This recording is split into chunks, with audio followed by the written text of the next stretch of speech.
Hey guys, আসসালামু আলাইকুম।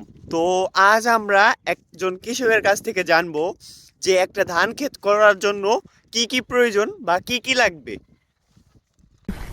তো ভাই, ধান ক্ষেত করাতে হলে কি কি প্রয়োজন হয়? ধান ক্ষেত করতে হইলে সবচেয়ে প্রথম যেটা দরকার এটা হচ্ছে আপনার মানসিকতা। মানসিকতা বলতে এটার পিছনে অনেক শ্রম দিতে হবে, আপনার লাভও হইতে পারে, লসও হইতে পারে। এরকম যে বিষয়গুলো আছে এগুলো মাথায় রেখেই আপনার চাষাবাদে আসতে হবে। এটা হচ্ছে সবচেয়ে বড় সত্যি। তাহলে আসলেই যে লাভ হবে এমন কোনো কথা নেই, অবশ্যই পরিশ্রম করতে হবে। পরিশ্রম করতে হবে, আর দেওয়ার মালিক আল্লাহ, এটা মাথায় রাখতে হবে। হ্যাঁ, আল্লাহ চাইলে আপনি পাবেন, না চাইলে আপনি পাবেন না। প্লাস আপনি পরিশ্রম করতে হবে, আর আল্লাহ তো পরিশ্রমীদের পছন্দ করে। যারা পরিশ্রম করে, হালাল পথে পরিশ্রম করে, তাদেরকে তো আল্লাহ এমনিই দেয়। এটা তো আর বলার কিছু নেই। তারপরে আপনি যেটা লাগবে, একটু কষ্ট করতে হবে, কাজ বাজ করতে হবে। এই যে শীতের বেলা অনেকেই ঘুমায় আছে, হ্যাঁ, ল্যাপ গায়ে দিয়ে, এইগুলা চিন্তা বাদ দিতে হবে। অবশ্যই নিজের। ফসল ফলাইতে হইলে আল্লাহর কাছে চাইতে হবে, আর কষ্ট করতে হবে।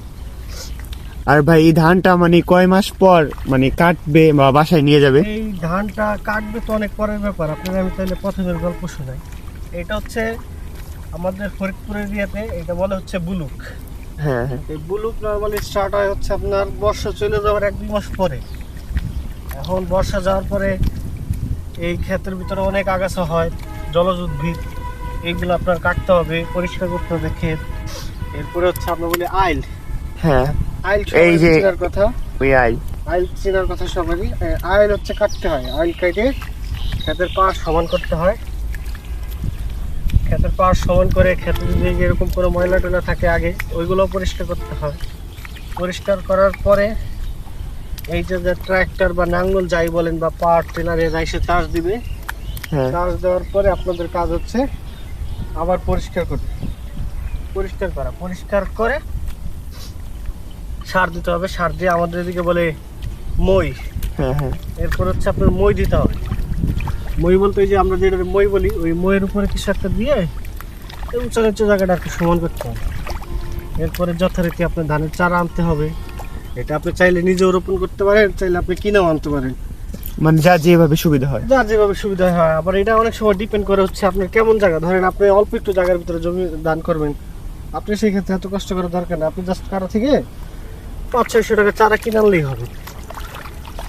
এরপরে হচ্ছে আপনি ধান লাগাবেন, চারা রোপণ করবেন। এটা আপনি চাইলে নিজেও করতে পারেন যদি আপনি পারেন। চাইলে আপনি লোকজন দিয়েও মজুর দিয়েও করাইতে পারেন, যারা টাকার বিনিময়ে আপনি কাজ করে দিবে। সেক্ষেত্রে আপনার টাকা লাগবে, সময় লাগবে, নিজের কোনো কষ্ট হবে না। আবার আপনি এটা করার পরে কিছুদিন পরে হচ্ছে জমিতে হচ্ছে সার দিতে হবে। এই বিভিন্ন ধরনের সার আছে বাজারে, নাম বলার দরকার নেই। আপনি গিয়ে দোকানদারকে জিজ্ঞেস করলে সে বুঝিয়ে দিবে সে কোন আপনাকে সময়। বলে দিবে। আপনি জাস্ট বলবেন আমার এত কাঠা বা এত বিঘা জমি, আমার এত এই সার, কী কী সার দেওয়া যায়, এতদিন বয়স ধান লাগাইছি, ওই দোকানদারই আপনার ডিটেলস বলে দিবে। তারপর হচ্ছে আপনি সার আনবে, সার বোনাবেন। আর অবশ্যই ধান ক্ষেত মানেই হচ্ছে এটা সবসময় ভিজায় রাখতে হবে যতদিন পর্যন্ত ধানের গোড়া শক্ত না হবে। আর ধান পরিষ্কার করা লাগবে। যতদিন পর্যন্ত এই যে ছোট থাকবে ততদিন পর্যন্ত আপনি পানি দিয়ে রাখতে হবে, ভিজিয়ে রাখতে হবে সবসময় জমি। যদি আপনি না ভিজান, এই যে তাহলে দেখেন যে এরকম চারা মরে যাবে। আর চারা মরা মানে তো আপনার লস।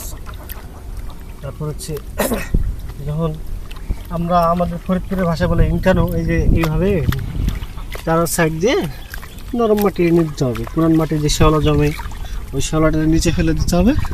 নিচে ফেলে দিতে বলতে হবে যে এরকম করে দিলে হবে। এরকম করার পরে আবার একবার সার দিতে হবে। এখন এটার পিছনে বিষয় আছে হচ্ছে বাঙালি তো আমরা সব কিছু সহজে চাই, যার কারণে কষ্ট কম, আর সব কিছুতে মনে করি সার দিলে মানে ফলন ভালো হয়।